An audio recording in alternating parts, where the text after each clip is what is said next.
Hi friends, வணக்கம் and welcome to ருசி போமா. இன்னைக்கு நான் உங்க கூட ஷேர் பண்ணி போகிற ரெசிபி என்னன்னு பார்த்தீங்க அப்படின்னா, லஞ்ச் பாக்ஸ் சீரியஸில் பீன்ஸ் ரைஸ் தான். எப்படி செய்யறதுங்கிறத பார்த்துடலாமா? ரொம்ப சூப்பராக இருக்கும், குழந்தைங்கலாம் விரும்பி சாப்பிடுவாங்க. கூட சைட் டிஷ்க்கு கார வடை தான். வாங்க எப்படி செய்யறதுங்கிறத டீட்டெயிலாக எக்ஸ்பிளைன் பண்ணுறேன். கடுகு, கடலைப்பருப்பு, உளுத்தம்பருப்பு ஆஸ் யூஷுவல். தக்காளி அரைச்சி எடுத்து வச்சிருக்கேன். 2 தக்காளி, 2 பெரிய வெங்காயம், கருவேப்பிலை. பீன்ஸ் நல்லா பொடிசாக கட் பண்ணி எடுத்து வச்சிருக்கேன். நீங்கள் கறி பீன்ஸ், ஊட்டி பீன்ஸ்ன்னு கேட்டு வாங்கிக்கோங்க, அதுதான் ரொம்பவே நல்லாயிருக்கும். இந்த நாராக இருக்க பீன்ஸ் போட்டிங்க அப்படின்னா டேஸ்ட் வராது.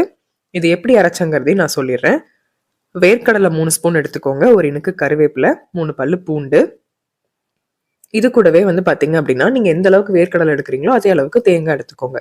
1 ஸ்பூன் அளவுக்கு சீரகம் எடுத்துக்கோங்க. தண்ணி ஊற்றாம குறைன்னு அரைச்சி எடுத்துக்கோங்க. இதுதான் இந்த பீன்ஸ் பொரியலுக்கு நல்லா டேஸ்ட் கொடுக்கறது. ஸோ இதை போட்டு செய்யுங்க, ரொம்ப நல்லா இருக்கும். குழந்தைங்களுக்குலாம் விரும்பி சாப்பிடுவாங்க. இது கூட நான் கலருக்காக காஷ்மீரி சில்லி பவுடர் போடுறேன். இது காரம் இல்லை, ஜஸ்ட் கலர் மட்டும்தான். ஒரு கடாயில் எண்ணெய் ஊற்றிக்கலாம். எண்ணெய் நல்லா சூடேறினதுக்கு அப்புறமா கடுகு, கடலைப்பருப்பு, உளுத்தம் பருப்பு நல்லா பொரிஞ்சதுக்கு அப்புறமா கட் பண்ணி வச்சிருக்க பெரிய வெங்காயம், கருவேப்பிலை. ஃப்ளேவருக்காக நான் வரமிளகாய் போடுறேன்.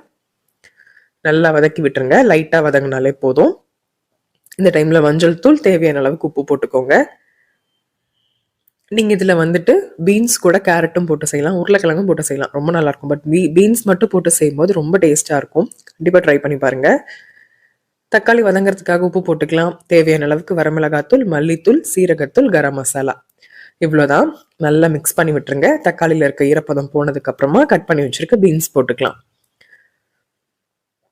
பீன்ஸ் சீக்கிரமாக குக் ஆகிடும்.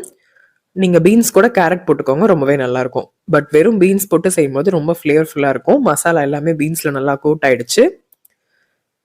தக்காளி அரைச்ச தண்ணி இருக்கு இல்லையா, அதே நம்ம ஆட் பண்ணி ஸ்லோ ஃப்ளேமில் வச்சு குக் பண்ணிக்கலாம். பீன்ஸ் நல்லா குக் ஆனதுக்கப்புறமா நம்ம அரைச்சி வச்சுருக்க விழுது ஆட் பண்ணிக்கலாம்.